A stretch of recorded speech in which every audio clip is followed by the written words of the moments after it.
बिस्मिल्लाहिर्रहमानिर्रहीम। अस्सलाम वालेकुम नाज़रीन, फरवाज़ एनबी न्यूज़ के प्लेटफॉर्म से मैं आपका मेज़बान नवाज़ भुट्टो आपकी खिदमत में हाजिर। नाज़रीन, इमरान खान ने अपनी ज़िंदगी से मुतालिक या अपनी ज़िंदगी को लाहक ख़तरात से मुतालिक चौंका देने वाले इंकशाफात किए हैं। उन इंकशाफात का पस मंज़र क्या है और उन्होंने जिस खुफिया इदारे पर इल्ज़ाम आयद किया है उसकी हकीकत क्या है, इन पर भी हम बात करेंगे और बात करेंगे कि साइफर केस आखिर किस तरफ जा रहा है और साइफर केस के मामले को किस तरफ ले जाया जाना चाहिए था। लेकिन इस वक्त लग ऐसा रहा है कि जैसे इमरान खान के वकला और प्रोसिक्यूशन इस केस के साथ खेल रहे हैं और इसका कोई भी मंतकी अंजाम नजर नहीं आ रहा। और शेख रशीद ने खुद को लावारिस कहते हुए अपना एक वारिस नामजद किया है। वो वारिस क्या है, कौन है, उस पर भी हम बात करेंगे। लेकिन सबसे पहले हम बात करेंगे सानह 9 मई पर कि 9 मई आखिर मामला था क्या और उसके लिए किन इक़दामात की ज़रूरत थी या क्या किया जा सकता था जो नहीं किया गया, और जो नहीं किया गया उसके कॉन्सिक्वेंसेस क्या निकले और उसके मामला किस हद तक जो है वो उन्होंने इस मुल्क के सियासी निज़ाम में बिगाड़ पैदा किया है। इन तमाम उमूर पर हम आज के व्लॉग में बात करेंगे। अगर आपको मेरा प्रोग्राम पसंद है, मेरा व्लॉग पसंद है, तो मेहरबानी करके मेरे चैनल को सब्सक्राइब करना, लाइक करना, शेयर करना मत भूलिएगा, बेल आइकन दबा दीजिएगा ताकि आप तक बर वक्त मेरे व्लॉग्स पहुंचते रहें। नाज़रीन, सबसे पहले हम बात करते हैं 9 मई के हवाले से। 9 मई का वाक़या जैसे ही रूनुमा हुआ था उसके बाद फिर जिस तरह से एक तरफा बयानिया अडॉप्ट किया गया, यानी एक तरफा बयानिया मतलब इमरान खान के मुखालफत में या पीटीआई के खिलाफ, तो वो जो बयानिया एकदम से अडॉप्ट किया गया और फिर उसको प्रोमोट किया गया और फिर जिस तरह जो चीज़ें हुई वो सब अपने आप में आज भी सवाल जवाब तलब हैं और उनके सवालात हर जहन में उठते हैं। लेकिन ये हमारी बदकिस्मती है कि सामने इस्टेब्लिशमेंट है तो बोले कौन। तो बहरहाल अब वक्त आता जा रहा है कि अब बोलना पड़ेगा कि सानह 9 मई के असल मुहर्रकात क्या थे, और अगर सानह 9 मई रूनुमा हो भी गया था या सानह 9 मई जब हो रहा था तो उस वक्त लॉ एनफोर्समेंट एजेंसीज या उस वक्त पाक फौज के जवान कहाँ थे, और ये कोई मजाक था कि कोई आके और जीएचक्यू में घुस जाए या फिर कोर कमांडर्स हाउस में घुस जाए और फिर मोस्ट सीक्रेट या टॉप सीक्रेट चीजें वहां से गायब हो जाए। ये कोई मजाक नहीं है। तो बहरहाल जो चीज होनी चाहिए थी वो नहीं की गई, जो नहीं होनी चाहिए थी वो की गई। यानी जो चीज नहीं होनी चाहिए थी वो ये थी कि एक पॉलिटिकल सिस्टम को डीरेल नहीं किया जाना चाहिए था। एक पॉलिटिकल पार्टी को जिसकी बहुत बड़ी फैन फॉलोइंग थी और जिसका बहुत बड़ा एक वोट बैंक था, उसको जो है वो एक बोझ समझ के और उसमें दरारें पैदा करने की कोशिश की गई और उस जमात की क़यादत को स्मैश करने की कोशिश की गई और इस तरह कोशिश की गई कि हक़ाइक़ को भी पसे पुश्त डाल दिया गया। फिर मिसिंग पर्सन्स का सिलसिला शुरू हुआ, अहम रहनुमाओं की गिरफ्तारियों का, खुफिया गिरफ्तारियों का मामला शुरू हुआ। फिर उनसे जबरन प्रेस कॉन्फ्रेंसेस करवाई गई, फिर जबरन उनके टीवी चैनल्स पर इंटरव्यू करवाए गए और जबरन उनसे वो कुछ कहलवाया गया जो इस्टेब्लिशमेंट की ज़रूरत थी।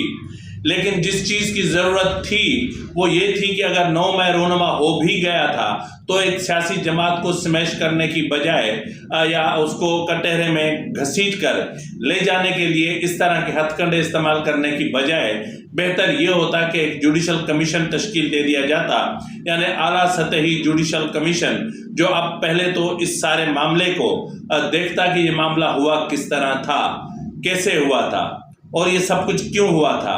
रेंजर्स ने अचानक से इस्लामाबाद हाई कोर्ट में घुसकर अंदर अदालत की प्रीमिसेस में जिस तरह एक साबिक वजीर आजम को गिरफ्तार किया, ये भी अपने आप में हैरानकुन था। लेकिन वो जो जुडिशल कमीशन होता वो बहुत सारे हक़ाइक़ से पर्दा उठा देता। उसके बाद अगर आपको ज़रूरत पड़ती तो आप इस जमात को कलअदम भी करार दे सकते थे, इसको दहशतगर्द ऑर्गेनाइजेशन भी करार दे सकते थे, जो चाहते आप कर गुजरते। लेकिन आपने इस जमात को ख़त्म करने के लिए मिलिट्री कोर्ट्स का क़याम, GITs की तश्कील और फिर दे धनादन ये केस वो केस, ये FIR वो FIR, ये दफ़ा वो दफ़ा, यानी इतना आपने मामला को उलझा दिया कि अब क्या कहूँ। کچھ کہتے ہیں تو سچ سننے کی ہمارے ملک میں کوئی روایت نہیں ہے. تو جس طرح آج لطیف کھوسہ صاحب نے کچھ کہا ہے، ذرا کیا کہا ہے، ذرا ملاحظہ فرما لیں. کوئی نہیں، حقیقت ہے کہ یہ انہوں نے کاروبار بنایا ہے سیاست کو. جو بھی پاپولر لیڈر آتا ہے وہ لیاقت علی خان سے لے کے بے نظیر تک ہم ساروں کو منقطع کر کے شہید قتل کر دیتے ہیں. بس کر دو پاکستان کے ساتھ کھلواڑ کو. خدا را ملک تبھی ترقی کرے گا جب آپ یہ کھیل تماشا بند کر دیں گے. صاحب ہوئی ہے وہ بڑی اہم ہے.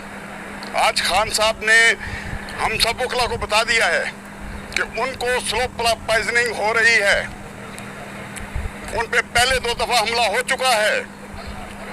یہ پوری قوم کو میں اپنی طرف سے میسیج دے رہا ہوں کہ آج وکلا کے درمیان خان صاحب نے یہ بات کہی ہے کہ میرے ساتھ سلو پوائزننگ ہو رہی ہے، مجھے گھر کا کھانا نہیں دیا جا رہا، من مانی کر رہی ہے، ISI کر رہی ہے.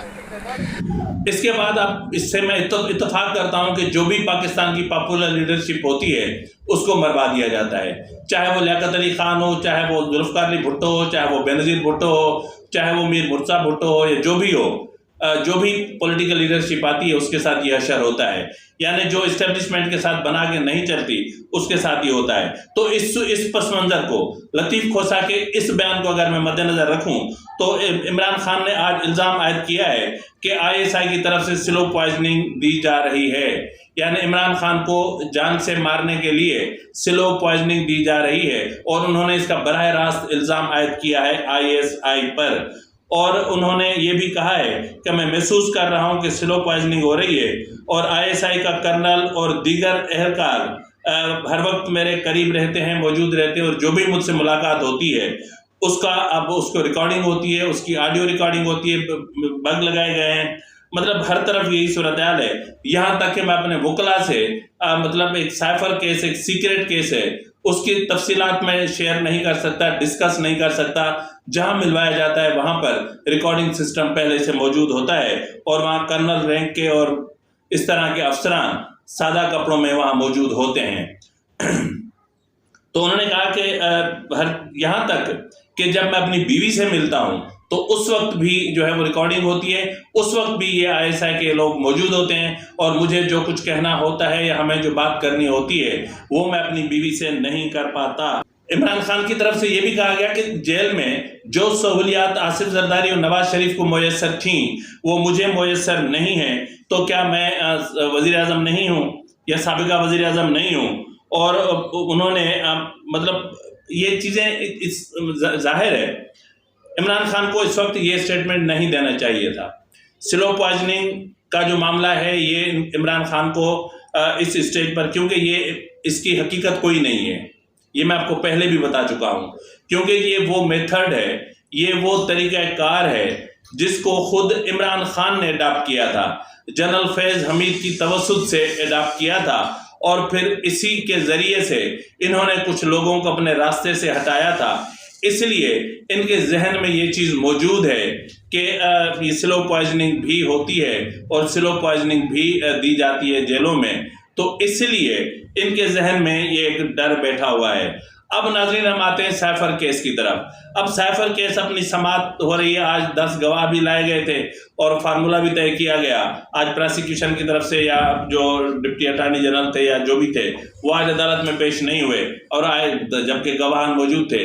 لیکن مسئلہ جو اہم ترین ہے وہ پراسیکیوشن ہے. اس وقت میں حیران ہوں آج کہ پراسیکیوشن کیا عمران کو سہولیات دینا چاہ رہی ہے، کہ عمران کو آگے جو ہے وہ کوئی سہولت دینا چاہ رہی ہے، عمران خان کو بچانے کی کوشش کی جا رہی ہے. یعنی اگر اس سائفر کیس کی جو کیوالی تحقیقات سے یعنی آفیشل سیکریٹ ایکٹ کے تحت جو یہ خصوصی عدالت بنی ہے، اگر وہ عمران خان کو کوئی بڑی سزا بھی دے دے تو عمران خان آگے جا کر عدالت سے رہائی حاصل کر لے. اس کی وجہ کیا ہے؟ اور اس کی وجہ اہم ہے. یعنی اس وقت اگر آپ دیکھیں تو یہ آفیشل سیکریٹ ایکٹ اور یہ سائفر کیس کا بنیاد کیا ہے؟ وہ سائفر ہی ہے نا. سائفر جو کہتے ہیں لاپتہ ہو گیا، عمران نے لاپتہ کیا. عمران نے لاپتہ کیا. کیا منسٹری آف فارن افیئرس میں نہیں ہے؟ کیا یہ اتنا اگر امپورٹنٹ ڈاکیومنٹ تھا تو کیا منسٹری آف فارن افیئرس میں وہ نہیں ہے؟ چیف آف آرمی اسٹاف کو بھیجا گیا تھا، انہوں نے بھی واپس بھیج دیا. DGISI को भेजा गया, उन्होंने भी उसको स्टडी करके पढ़ के जो भी करके वापस कर दिया। इसी तरह से जहाँ जहाँ ये लेटर आया वहाँ से वापस हुआ। तो फिर मिनिस्ट्री ऑफ फॉरेन अफेयर्स किस मर्ज की दवा है? इस पूरे केस की फाइल में अब वो साइफर है ही नहीं, जो मगरबी मीडिया में छप गया, लेकिन इस केस का जिस पर ये डिपेंड कर रहा है, ये केस जिस पर जो बुनियाद है इस केस का, वो इसमें मौजूद नहीं है। तो फिर ये जो वकला है इमरान खान के, उनका चीखना, उनकी आहो बका फिर दुरुस्त तो है कि भाई जिस मामले पर ये केस आप लोगों ने बनाया है, कम से कम हमें ये तो बता दो कि वो चीज़ कहाँ है, हमें भी तो पता चले, हम भी तो देखेंगे उसमें कौन सी कंस्पायरेसी थी, उसमें कौन सा ऐसा खुफिया मामला था कि जिसको दबाने के लिए इतनी हद तक कोशिश की गई कि कानून साजी की गई, ऑफिशियल सीक्रेट एक्ट पास किए गए, और उसके हवाले से मतलब हुकूमत ने कोई हद नहीं छोड़ी। तो ऐसी सूरत हाल में क्या कर सकते हैं? नाज़रीन, इस वक्त एक तस्वीर वायरल है जो आप देख भी चुके होंगे, जो अटक जेल के कैदी नंबर 804 और इस वक्त अडियाला जेल के कैदी नंबर 943 की इमरान खान की है। ये उस वक्त की तस्वीर है जब इमरान खान को अटक से अडियाला मुंतकिल किया जा रहा था। अब मैं ये तो नहीं जानता कि ये तस्वीर तो वायरल हो गई, लेकिन जिस DSP ने ये तस्वीर ली थी, अब उस बेचारे का क्या होगा ये तो अल्लाह ही बेहतर जानता है। हाँ जी, कल जिसने इमरान खान को और PTI को 9 मई के मामला को लानती प्रोग्राम, लानती किरदार, लानती करार दे दिया था, आज उसने खुद को भी लावारिस करार दे दिया है और उसने कहा कि जी मैं अब लावारिस हूँ, और शेख अपना राशिद शफीक जो हैं वो मेरे अब वारिस हैं, वो मेरे बेटे हैं, मैं उनको अडॉप्ट कर रहा हूँ, मेरी हर चीज़ के वही वारिस होंगे। तो बहरहाल मुबारक हो शेख रशीद को कि उसने बिलाखिर उम्र के किसी हिस्से में उनको ये तो एहसास हुआ कि ज़िंदगी तनहा नहीं गुजरती। तो बहरहाल शेख रशीद को अगर मतलब एक अच्छे वक्त में शादी कर लेते तो आज इनका एक अपना ख़ानदान होता, नहीं कि उनका एक मशहूर एक मुहावरा है कि जब दूध बाजार में मिलता है तो भैंस पालने की ज़रूरत क्या है। तो आज पता इनको चल गया होगा कि भैंस पालना कभी कभी बहुत ज़रूरी भी होता है। तो बहरहाल नहीं पाली, वो उनकी अपनी मर्जी है। तो इस वक्त जनाब, जिस तरह मैंने कहा कि इस वक्त भी एक सियासी जमात को स्मैश करने की बजाय, उसको क्रैश करने की बजाय, अब बेहतर यही है कि इस मामले की जुडिशल इंक्वायरी कराई जाए। 9 मई के मामले की जुडिशल इंक्वायरी ज़रूरी हो गई है, जुडिशल इंक्वायरी कराई जाए ताकि दूध का दूध और पानी का पानी हो, ताकि इस वक्त जो चीज़ें महसूस हो रही हैं कि ये एक इंतकामी कार्रवाई है, ये एक पॉलिटिकल विक्टिमाइजेशन है, ये PTI को जो है वो उसके वजूद को ख़त्म करने की कोशिश है। जिस तरह PTI का शिराजा बिखेरा गया, उससे जो चीज़ें साबित होती हैं, कम से कम ये मामला फ्री, फेयर और ट्रांसपेरेंट होना चाहिए। और इस चीज़ के अलावा अगर आप कोई भी सज़ा सुनाते हैं तो वो उसको गैर जानिबदारी वाली के मामलात में तस्वुर नहीं किया जाएगा। फिलहाल के लिए इतना ही, मिलते हैं अगले प्रोग्राम में, तब तक इजाज़त दीजिए। फ़ी अमानिल्लाह।